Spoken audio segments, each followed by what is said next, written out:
All right, Don. It's been a couple weeks, but we're going back to Bardstown, buddy. They got a couple new ones. I'll tell you what, Charlie, there's a lot of bottles on this table, and I'm looking forward to this video. I brought props.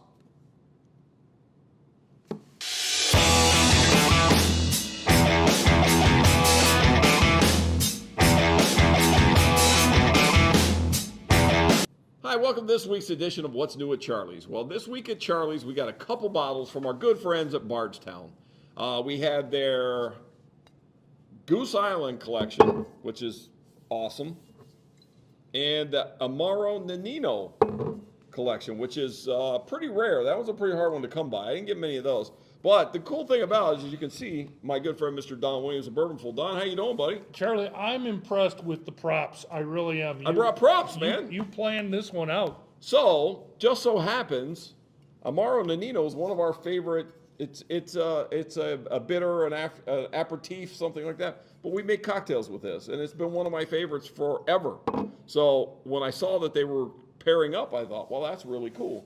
And another one of my favorites is this Bourbon County Goose Island, which is like, I think you just said it's been around since '88. They were like one of the original craft beer people, and they were one of the original people putting beer in whiskey barrels. Yeah, so they go back a long way doing that. Absolutely, sure. And that Goose Island is pretty much about the same as drinking a bourbon when it's done right, man. And most of them have been done right. So I thought it was cool that these two of these are my favorite things have paired up with my other favorite thing.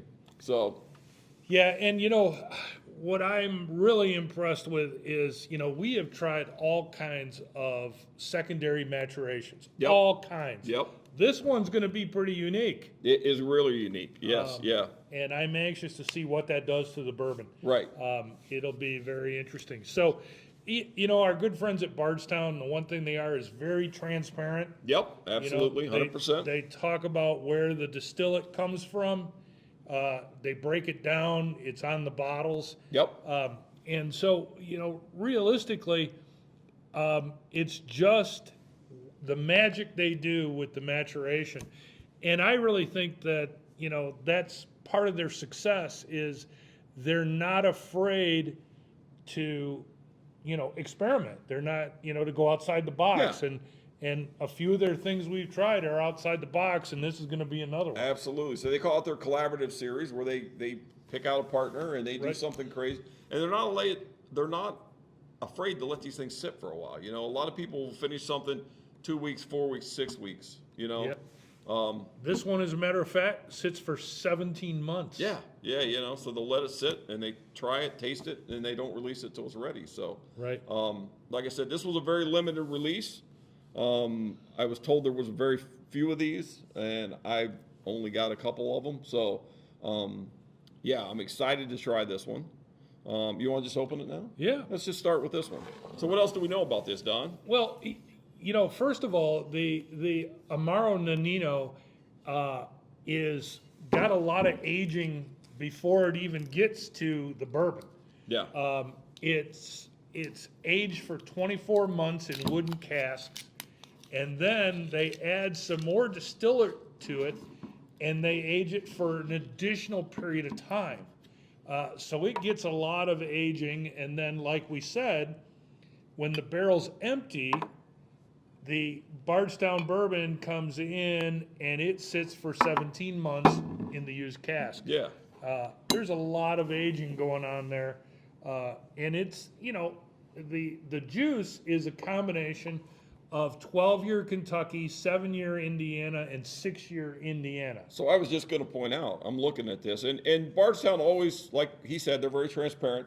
They always put the mash bill or what the blend is right on the side, so you know what you're drinking. This is 80% 12-year juice, man. Oh, yeah. Yeah, they're not messing around with this one. So cheers, my friends. Let's see what we got here.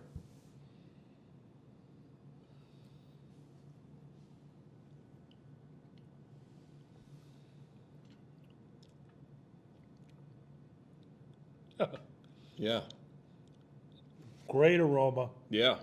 Great aroma, as you would expect. Mm-hmm.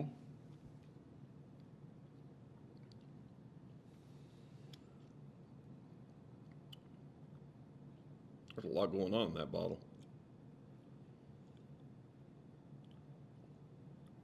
And it's got a pretty serious finish to it too. Yeah. Oh yeah. What's the proof on that, Don? You know? 111. 111. 111. So I get on my palate what I like to call tobacco. It's Yeah. kind of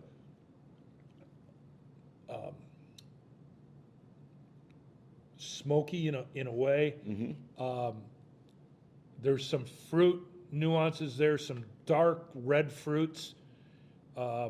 It doesn't have a lot of light vanillas. No, it's a little dry, which you would expect with the aperitif, but it's sweet on too. So the front end's sweet.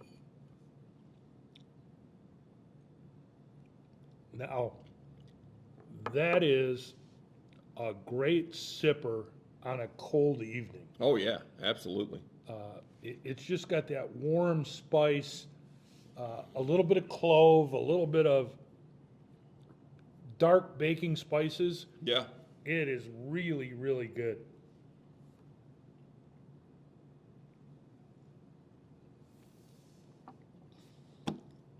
Wow, that's one of my favorites of their collaborative right Yeah. there. Yeah.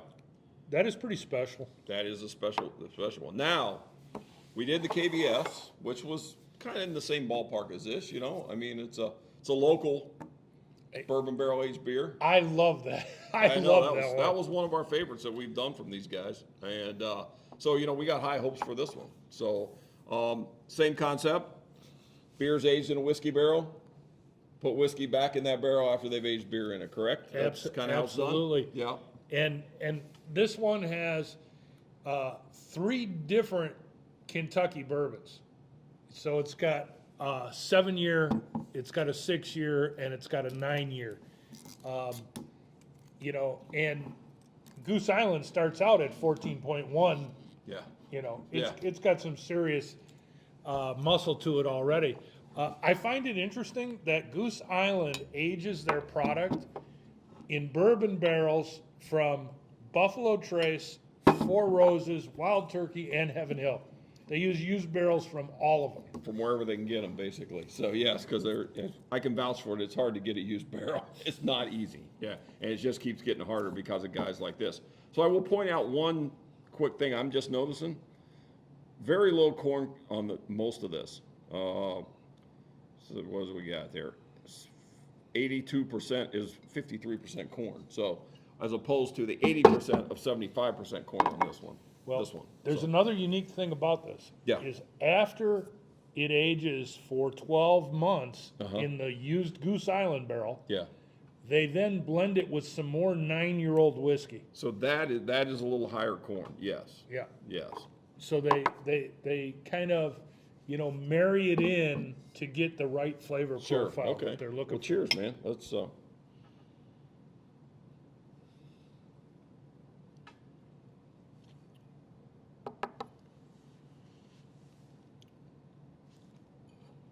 I'll say right off the bat, it's a little more subtle than the KBS was. Yes.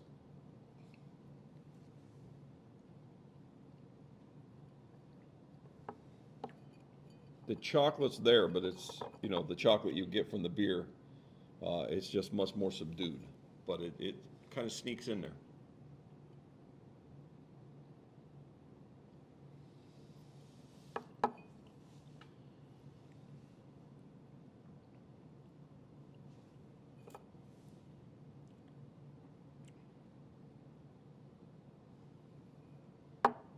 I almost get this, almost like a malted taste. Yeah. You Yeah, know, yeah. A little bit of licorice, but the chocolate is the primary note Yeah. that you're getting, and that makes sense from the stout.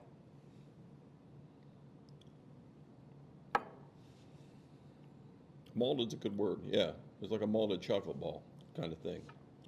Yeah, yeah. It's interesting, but it is subtle. It is more subtle than the Founders was. So the Founders was right in your face, man. It was just smack, Right. yeah, stout. Right. But So another good entry. Yeah. For those of you who don't know, Goose Island is now owned by Anheuser-Busch. It's an Anheuser-Busch product.